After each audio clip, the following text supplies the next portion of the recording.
dan saat ini sudah memenuhi janji-janjinya dia.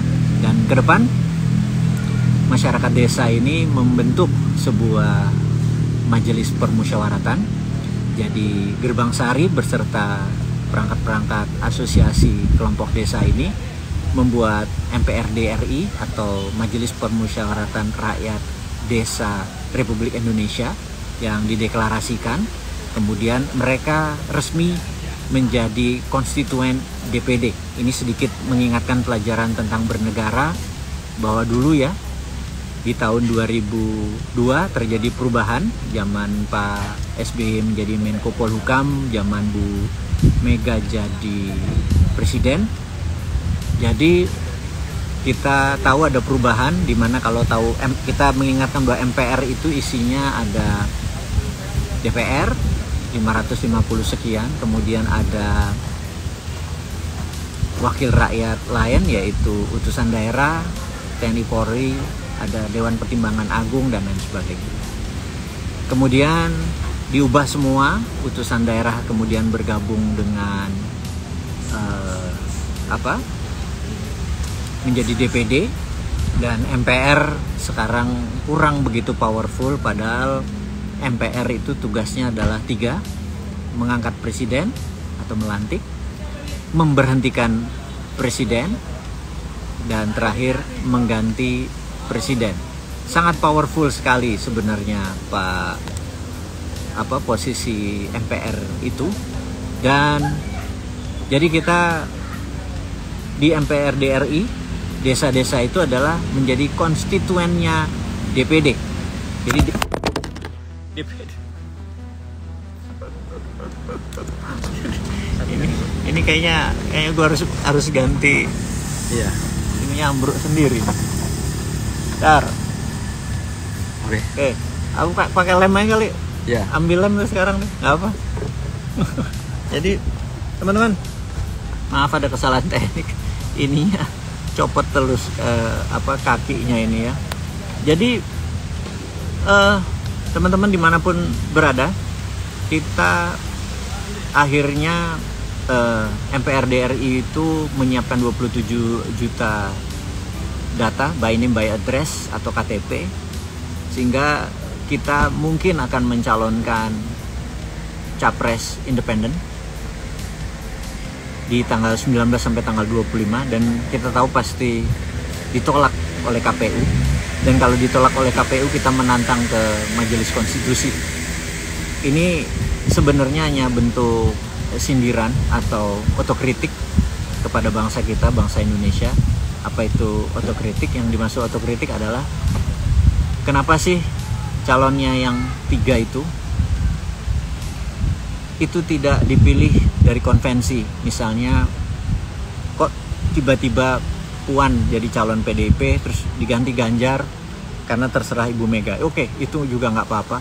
Tapi kalau bisa kan ada konvensi sekitar 10 orang calon dari PDIP, konvensi ada 10 orang dari Gerindra, konvensi ada 10 orang dari Golkar, dari kader Golkar, bisa dari luar bisa dari dalam. Sehingga konvensi itu menentukan banyak hal. Satu, menentukan kualitas orangnya, kemampuan orangnya, ide-idenya, dan lain sebagainya. Nah jadi karena nggak ada konvensi, pemilihan kita tuh kayak udah, gue mau anak gue jadi presiden, atau jadi wakil presiden. Kalau nggak jadi wakil presiden, gue pindah gabung sama yang lain.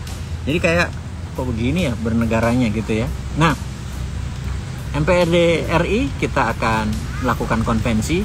Makanya Bosman dengan PD-nya bilang gue ikut. Karena sebenarnya Bosman dari dulu, atau New Mind dari dulu, adalah meminta semua ada konvensi. Katakanlah misalnya saat ini PDIP mencari wakilnya Pak Ganjar, ya konvensi aja, gue daftar gitu ya.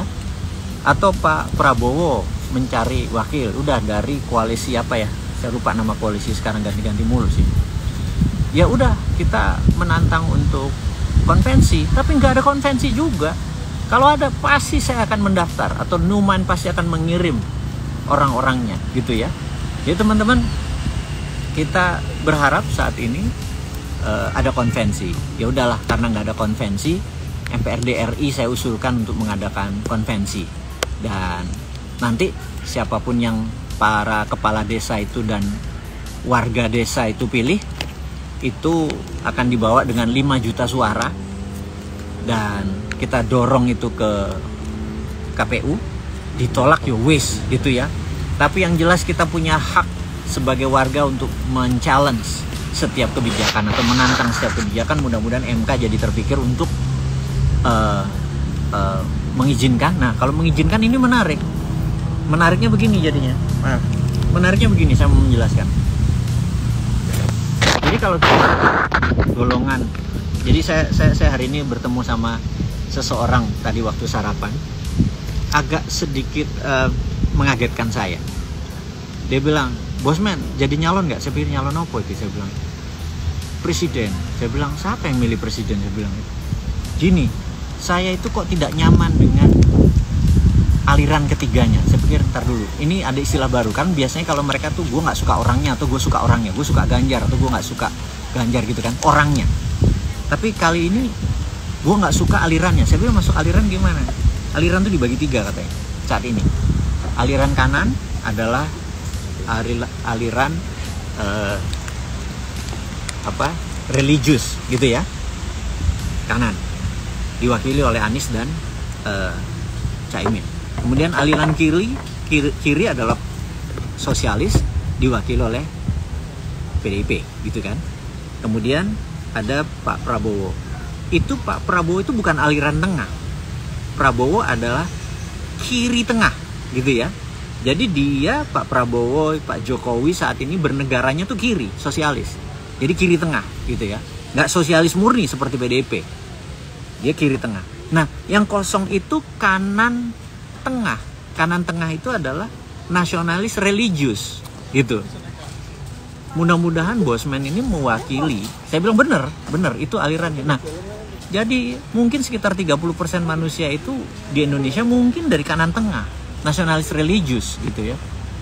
Jadi kalau nanti Bosman mengambil posisi ada, saya bilang, iya memang itulah aliran kita, nasionalis religius. Jadi tengah kanan gitu ya. Nah, dengan demikian saya berharap apapun yang terjadi itu kita bisa bermain. Tapi kita tahu pasti ditolak.